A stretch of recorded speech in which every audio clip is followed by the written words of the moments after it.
أهلا بيكم. الفيديو ده لكل واحد فيكم حاسس إنه تايه في السكة والدنيا كلها مقفولة في وشه. ساعات بنقول يا رب أنا فوضت أمري ليك وتوكلت عليك، وبدل ما الدنيا تفتح بنلاقي الأبواب كلها بتتقفل أكتر. وهنا بتحس بكثرة النفس وبتسأل هو أنا توكلي غلط؟ ليه ربنا مش عايز يقف معايا؟ الحقيقة يا جماعة إن ربنا قبل ما بيدينا المعجزة بيختبر فينا التوكل، بيختبر التوكل اللي جوانا.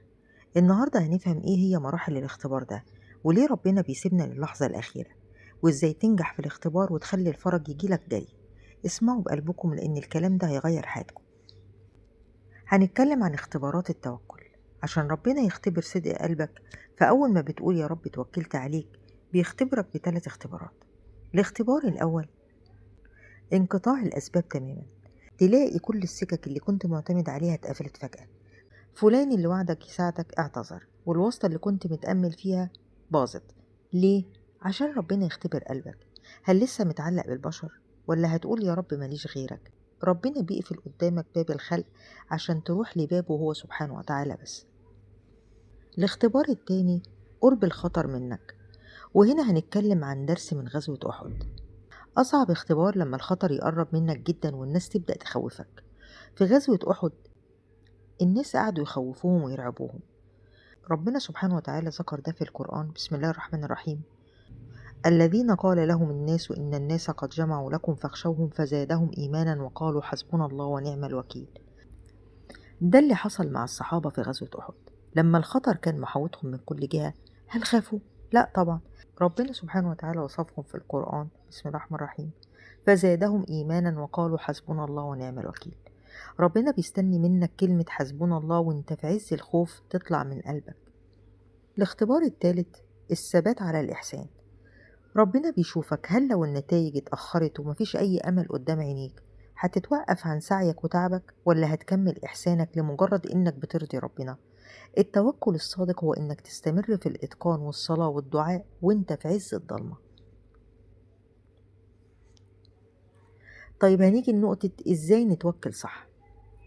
عشان تنجح في الاختبارات دي لازم تفهم إزاي ربنا بيسوق الأقدار ليك، وده مش هتعرفه غير بقراءة القرآن بتدبر وتعرف قصص الأنبياء.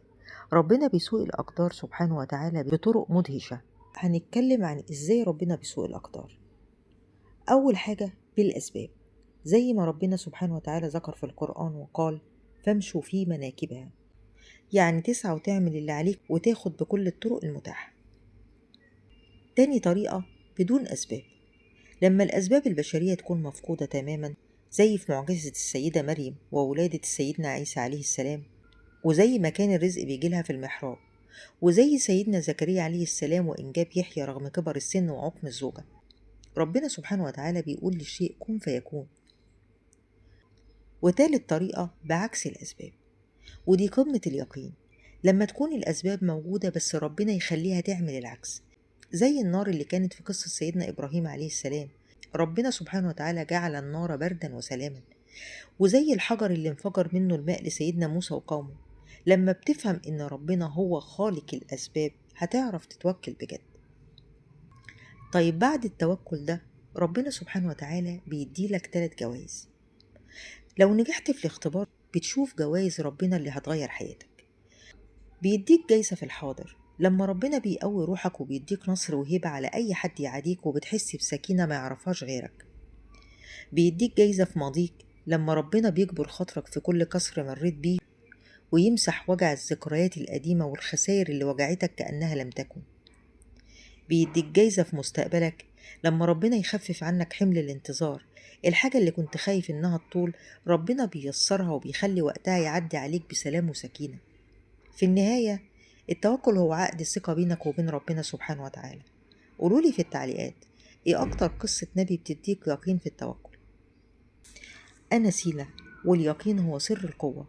شكرا.